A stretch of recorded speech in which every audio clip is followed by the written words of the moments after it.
Que la paix, la lumière et la présence d'Allah soient avec vous, chers frères et sœurs en islam. Dans ce monde bruyant, fatigant et souvent injuste, nos cœurs cherchent sans cesse un refuge. Une lumière, une voix qui apaise l'âme quand le corps s'épuise. Et parfois, sans même s'en rendre compte, cette lumière est déjà là, allumée, récitant la parole d'Allah pendant que nous dormons. As-tu déjà ressenti que ton âme cherche quelque chose de plus profond que le sommeil? As-tu déjà laissé le Coran réciter pendant que tes yeux se ferment, sans savoir si cela te rapproche d'Allah ou si cela est un manque de respect? Pourquoi certaines pratiques nous apaisent, tandis que d'autres nous laissent un malaise inexplicable dans le cœur? Dans cette vidéo, tu vas découvrir ce qu'il arrive réellement à celui qui dort en laissant le Coran allumé, ce que cela signifie spirituellement, ce qu'en disent les savants, et la réflexion profonde que Dr Zakir Naik met souvent en avant sur le respect, l'intention et la conscience du Coran. Allah dit dans le Coran, « En vérité, c'est par le rappel d'Allah que les cœurs s'apaisent. » Sourate Ar-Ra'd 13-28. Si ce message te touche, abonne-toi à l'Islam Connect, like, commente et partage cette vidéo autour de toi. Souviens-toi, cette vidéo n'est pas un hasard. Elle est une lumière envoyée par Allah pour toi. Une mission divine pour réveiller ton cœur. 1. Le Coran n'est pas un simple son, c'est une parole vivante. Le Coran n'est pas une musique de fond destinée à remplir le silence d'une chambre ou à accompagner le sommeil comme un bruit apaisant. Il est la parole directe d'Allah, révélée pour guider, corriger, consoler et réveiller les cœurs. Chaque verset est vivant, porteur de sens, de lumière et de vérité. Lorsqu'une personne laisse le Coran réciter et s'endort, une question profonde se pose naturellement. Le corps se repose, mais le cœur est-il encore présent devant la parole d'Allah ou s'est-il absenté? Le Coran a été révélé pour être écouté avec attention, médité avec humilité et vécu avec sincérité. Allah dit clairement, « Quand le Coran est récité, écoutez-le attentivement et gardez le silence afin que vous obteniez la miséricorde. » Sourate Al-A'raf 7-204. Ce verset montre que l'écoute consciente n'est pas secondaire, mais centrale. Le Coran agit comme une lumière, mais une lumière n'éclaire réellement que si l'on ouvre les yeux. Lorsqu'il devient un simple fond sonore, il perd peu à peu sa force transformatrice dans le cœur. Dr Zakir Naik rappelle souvent que le Coran mérite respect, présence et intention. Dormir pendant sa récitation n'est pas un péché en soi, car Allah connaît la faiblesse humaine, la fatigue du corps et les limites de l'être humain. Cependant, ce comportement peut parfois révéler une négligence inconsciente. Le cœur s'habitue à la parole d'Allah sans plus la considérer comme sacrée. Et c'est là que réside le vrai danger, non pas dans le sommeil, mais dans l'indifférence. Le prophète n'a jamais encouragé une relation mécanique avec le Coran. Il le récitait avec émotion, parfois en pleurant, parfois en s'arrêtant longuement sur un seul verset. Cela nous enseigne que le Coran n'est pas seulement à entendre, mais à ressentir. Lorsqu'on le laisse allumer sans l'écouter, on risque de transformer une source de vie en simple habitude. Or, une habitude sans conscience finit par vider l'acte de son sens spirituel. Spirituellement, le Coran est décrit par Allah comme une guérison pour les cœurs. Mais toute guérison nécessite une ouverture, une réception volontaire. Un médicament posé sur une table ne guérit personne tant qu'il n'est pas pris. De la même manière, le Coran récité sans présence du cœur peut apaiser l'atmosphère, mais il ne transforme pas profondément l'âme. Dormir pendant la récitation peut être un signe de fatigue physique, mais cela peut aussi être un appel discret d'Allah pour réveiller un cœur devenu distant. Il est important de comprendre que le Coran n'est pas là pour être utilisé comme un simple moyen de se rassurer, mais comme une voie de transformation intérieure. Allah interpelle souvent l'être humain dans le Coran, l'invite à réfléchir, à se remettre en question, à revenir vers lui. Si le cœur dort pendant cet appel, alors le message n'atteint pas sa destination. Ainsi, laisser le Coran allumé avant de dormir doit être accompagné d'une intention claire, écouter quelques versets consciemment, méditer, faire une invocation, puis dormir par fatigue et non par négligence. Le Coran est vivant, et un texte vivant appelle une réponse vivante. Chaque fois qu'il est récité, il nous demande « Es-tu présent devant la parole de ton Seigneur, ou seulement physiquement là ?» 2. Les anges écoutent, même quand tu dors. Lorsque le Coran est récité dans une maison, ce lieu n'est plus un simple espace matériel. Il devient un endroit visité par les anges, enveloppé de sérénité et baigné de miséricorde. Le prophète a enseigné que les maisons où Allah est rappelé sont remplies de bénédictions, tandis que celles où son nom est absent deviennent étroites et lourdes pour leurs habitants. Ainsi, même lorsque tu dors, la parole d'Allah continue d'agir, car le Coran ne dort jamais, ne s'éteint jamais et ne cesse jamais d'élever ceux qui s'en rapprochent. Les anges aiment les endroits où le Coran est récité. Ils s'y rassemblent, écoutent avec respect et invoquent Allah pour les habitants de cette maison. Cette présence angélique apporte une paix invisible, un apaisement que beaucoup ressentent sans pouvoir l'expliquer. Certains dorment plus profondément, d'autres se réveillent, le cœur plus léger. Ce ne sont pas de simples coïncidences, mais des effets spirituels réels de la parole divine. Cependant, il existe une distinction essentielle entre recevoir une miséricorde passive et rechercher une proximité active avec Allah. Dormir pendant que le Coran est récité peut attirer une bénédiction générale, mais cela ne remplace jamais l'écoute consciente et la méditation profonde. Les anges écoutent chaque verset avec attention, mais la question demeure. Ton cœur écoute-t-il aussi, ou est-il absent malgré la récitation ? Allah n'a pas révélé le Coran uniquement pour créer une atmosphère apaisante, mais pour transformer les cœurs et guider les comportements. Dormir avec le Coran allumé peut calmer l'âme et repousser certaines influences négatives, mais cette paix reste limitée si elle n'est pas accompagnée d'un effort personnel.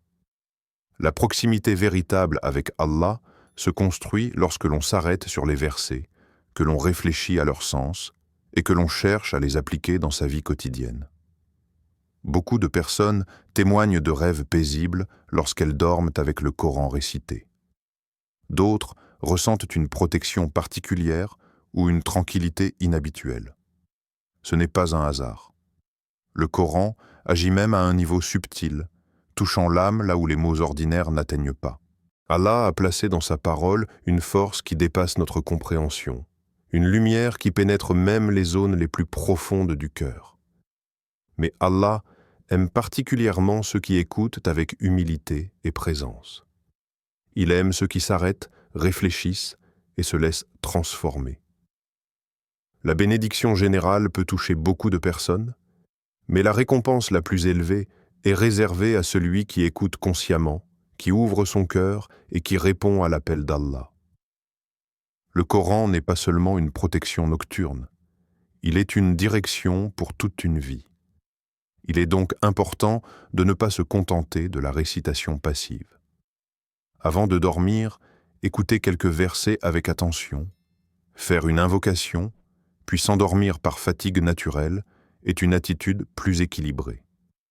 Ainsi, tu bénéficies à la fois de la présence des anges et de la satisfaction d'Allah. Souviens-toi, les anges écoutent chaque mot du Coran avec respect. Si eux, créatures pures et obéissantes, se tiennent attentivement devant la parole d'Allah, alors le cœur du croyant mérite encore plus d'être présent. La paix est là, la bénédiction est réelle, mais la proximité avec Allah appartient à ceux qui écoutent avec un cœur éveillé, même lorsque la nuit enveloppe le monde de silence. Troisième, l'intention, la clé qui change tout. Le prophète a posé une règle fondamentale qui traverse toute la spiritualité islamique lorsqu'il a dit « Les actions ne valent que par leurs intentions ». Cette parole prophétique nous rappelle que la valeur réelle d'un acte ne réside pas uniquement dans ce que l'on fait extérieurement, mais surtout dans l'état du cœur qui accompagne cet acte. Ainsi, laisser le Coran allumé n'est ni automatiquement une adoration, ni automatiquement une négligence, tout dépend de l'intention qui l'accompagne. Si tu laisses le Coran réciter avec l'intention sincère de créer une atmosphère de paix, de protection et de rappel d'Allah dans ta maison, alors cette intention est noble et précieuse. Elle peut attirer la miséricorde, apaiser l'âme et éloigner certaines influences négatives. Dans ce cas, même si le sommeil te surprend, Allah connaît la sincérité de ton cœur. Il sait que ton intention première était de te rapprocher de lui, non de banaliser sa parole. Mais le danger apparaît lorsque cet acte devient une simple routine vide de sens. Lorsque le Coran est allumé par habitude, sans respect, sans écoute, sans réflexion, le cœur commence à s'éloigner lentement. Ce qui était au départ un rappel devient un automatisme, et ce qui devait éveiller l'âme finit par l'endormir davantage. L'intention s'efface, et avec elle disparaît la profondeur spirituelle de l'acte. Dr Zakir Naik insiste souvent sur ce point essentiel. Le Coran n'est pas une superstition, ni un objet que l'on utilise mécaniquement pour se rassurer. Il est une guidance vivante, destinée à être comprise et appliquée. Il ne s'agit pas simplement de faire jouer le Coran, mais de vivre avec le Coran. Lorsque l'intention est présente, même un petit acte prend une valeur immense. Et lorsqu'elle est absente, même un grand acte peut devenir vide devant Allah. Allah regarde le cœur avant de regarder l'action. Deux personnes peuvent accomplir exactement le même geste, mais l'une sera récompensée et l'autre non, simplement à cause de la différence d'intention. C'est pourquoi, avant de dormir, le croyant doit s'interroger avec sincérité. Ai-je réellement écouté la parole d'Allah? Ai-je essayé de méditer un verset, même brièvement? Ai-je montré du respect à cette parole divine avant de fermer les yeux? Cette introspection est en elle-même une forme d'adoration. Elle montre que le croyant ne cherche pas seulement à accumuler des actes, mais à purifier son cœur. Le Coran a été révélé pour transformer l'intérieur de l'être humain, pas seulement son environnement extérieur. Lorsque l'intention est pure, même quelques minutes d'écoute attentive valent plus que des heures de récitation sans présence. Il est important de se rappeler que l'intention n'a pas besoin d'être compliquée. Un simple acte du cœur, un moment de conscience, une invocation sincère suffisent. Dire intérieurement « Ô Allah, je veux me rapprocher de toi par ta parole » change complètement la nature de l'acte. Ce qui était ordinaire devient alors une adoration sincère. En réalité, l'intention est la clé qui ouvre ou ferme les portes de la miséricorde. Elle transforme le Coran allumé en lumière pour l'âme ou le réduit à un simple bruit sans effet. C'est pourquoi chaque soir est une opportunité de renouveler son intention, de réveiller son cœur et de rappeler à son âme que la parole d'Allah mérite plus qu'une habitude. Elle mérite une présence sincère, un respect profond et un amour vivant. 4. Le Coran appelle, mais le cœur doit répondre. Le Coran est bien plus qu'un texte récité. Il est une invitation permanente adressée à l'âme humaine. À travers chaque verset, Allah appelle son serviteur à se rapprocher de lui, à réfléchir sur sa vie, à corriger ses erreurs et à purifier son cœur. Lorsque le Coran est récité, ce n'est pas seulement une voix que l'on entend, mais un appel profond qui traverse le temps et touche directement l'intérieur de l'être humain. Pourtant, il arrive que cet appel résonne pendant que le corps dort, tandis que le cœur, lui aussi, semble absent. Dormir pendant la récitation peut parfois symboliser un cœur fatigué par le poids de ce monde. Les soucis, les responsabilités, les épreuves et les distractions quotidiennes finissent par alourdir l'âme. Peu à peu, le cœur se lasse, se ferme et devient moins réceptif à la parole d'Allah.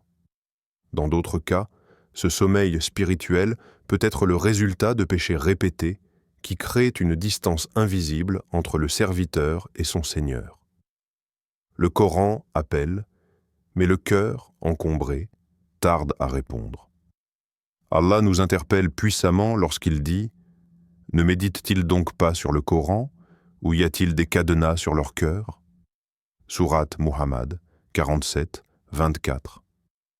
Ce verset n'est pas une simple question, c'est un avertissement. Il nous rappelle que le vrai danger ne réside pas dans le sommeil du corps, mais dans le sommeil du cœur. Un corps fatigué est normal, mais un cœur fermé est une perte immense.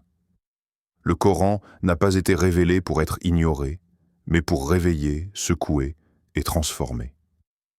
Le Coran est une lumière, mais une lumière n'éclaire pas un cœur volontairement fermé.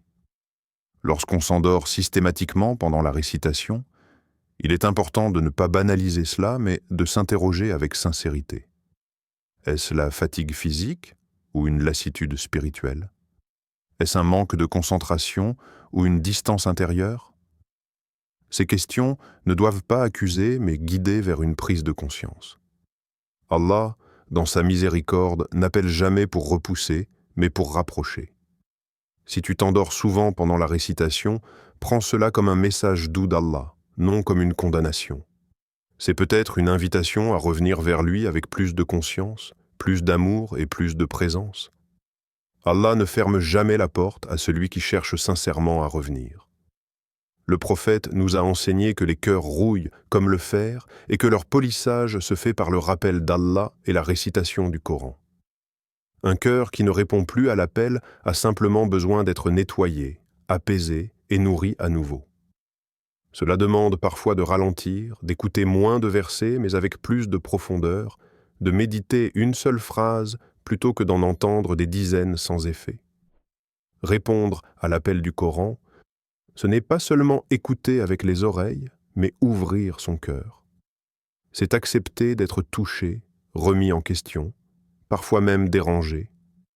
Car le Coran ne vient pas toujours caresser l'ego, il vient le corriger. Et c'est précisément cette correction qui mène à la paix véritable. Ainsi, lorsque le Coran appelle et que le cœur répond, une transformation commence. La récitation n'est plus un simple fond sonore, mais un dialogue entre le Créateur et son serviteur. Et lorsque ce dialogue s'installe, même la fatigue disparaît, car le cœur, enfin éveillé, trouve dans la parole d'Allah un repos plus profond que le sommeil lui-même. 5e. Un rappel pour se rapprocher, pas pour se rassurer. Laisser le Coran allumé peut être un rappel bénéfique, mais il ne doit jamais devenir un substitut à la prière, à la lecture consciente, à la méditation et à l'effort personnel dans l'adoration. Le Coran n'a pas été révélé pour être utilisé comme une simple source de réconfort passif, mais comme une voix vivante qui guide les pas du croyant. Lorsqu'il est réduit à un fond sonore destiné uniquement à rassurer, il perd progressivement sa fonction première, transformer le cœur et orienter la vie. Il est essentiel de comprendre que le Coran n'est pas un talisman. Il ne fonctionne pas par automatisme, ni par simple présence sonore. Il agit par la compréhension, la réflexion et l'application. La récitation sans engagement intérieur peut apporter une certaine paix, mais cette paix reste superficielle si elle n'est pas accompagnée d'une relation active avec Allah. La prière, la lecture attentive et la méditation sont des piliers irremplaçables de cette relation. Dr Zakir Naik rappelle souvent que le véritable lien avec le Coran se construit par la compréhension et l'application. Le Coran n'a pas été révélé uniquement pour être écouté, mais pour être vécu. Chaque commandement, chaque interdiction et chaque rappel vise à élever l'être humain moralement et spirituellement. Dormir pendant la récitation peut être une miséricorde occasionnelle, surtout lorsque la fatigue est réelle, mais cela ne doit jamais devenir une norme ni une excuse pour négliger l'effort conscient. L'objectif n'est pas de s'endormir avec le Coran, mais de se lever avec le Coran. Se lever avec ses enseignements, ses valeurs et sa lumière dans le comportement quotidien. Si le Coran reste uniquement présent dans la nuit, sans influencer le jour, alors quelque chose manque. Le Coran doit façonner la manière de parler, d'agir, de pardonner et de faire face aux épreuves. C'est ainsi qu'il devient une guidance réelle et non une simple habitude rassurante. Chaque verset du Coran est comme une lettre personnelle qu'Allah adresse au cœur du croyant. Une lettre pleine de sagesse, de miséricorde et de vérité. Ignorer cette lettre, ou ne jamais y répondre, revient à passer à côté d'un dialogue précieux avec le Créateur. Répondre, en revanche, c'est chercher à comprendre, à changer et à s'améliorer, même lentement, même avec difficulté. Le croyant doit donc faire attention à ne pas se contenter d'un islam confortable, sans effort ni remise en question. Le Coran nous appelle parfois à sortir de notre zone de confort, à abandonner certaines habitudes, à corriger des comportements profondément ancrés. Ce chemin peut être exigeant, mais il mène à une paix authentique et durable, bien différente du simple apaisement momentané. Laisser le Coran allumé peut être un complément bénéfique, surtout lorsqu'il est accompagné d'une intention sincère. Mais il doit rester un rappel qui pousse à l'action, non une excuse pour l'inaction. Le véritable apaisement ne vient pas du fait d'entendre le Coran, mais du fait de vivre selon ses enseignements. Ainsi, chaque nuit peut devenir un point de départ. Écouter quelques versets, méditer leur sens, puis s'endormir avec l'intention de se lever meilleur que la veille. C'est de cette manière que le Coran cesse d'être un simple son dans la nuit et devient une lumière qui éclaire toute la vie. Ne laisse pas les lettres qu'Allah t'adresse sans réponse, car dans cette réponse se trouve ta véritable proximité avec lui. Frères et sœurs, le message est clair et profond. Dormir en laissant le Coran allumé n'est pas automatiquement un péché, mais c'est un miroir de notre relation avec Allah. Le Coran est une lumière, mais une lumière demande des yeux ouverts. Il est une guérison, mais une guérison demande un cœur présent. Si cette vidéo t'a touché, ce n'est pas par hasard. C'est un appel doux d'Allah pour te rappeler que sa parole mérite ton respect, ton attention et ton amour. Prends le Coran dans tes mains. Écoute-le consciemment. Médite-le. Vise avec lui. Abonne-toi à l'Islam Connect. Partage cette lumière autour de toi et permets à d'autres cœurs de se réveiller par ce rappel. Merci d'avoir ouvert ton cœur à cette parole. Merci d'avoir pris ce moment pour Allah. Que sa paix, sa miséricorde et sa guidance t'accompagnent dans chaque nuit et chaque réveil. Allah dit, « Et quand le Coran est récité, écoutez-le attentivement et gardez le silence afin que vous obteniez la miséricorde. » Sourate Al-A'raf 7:204. Qu'Allah fasse du Coran la lumière de nos cœurs, la guérison de nos âmes et notre compagnon dans ce monde et dans l'au-delà. Amen.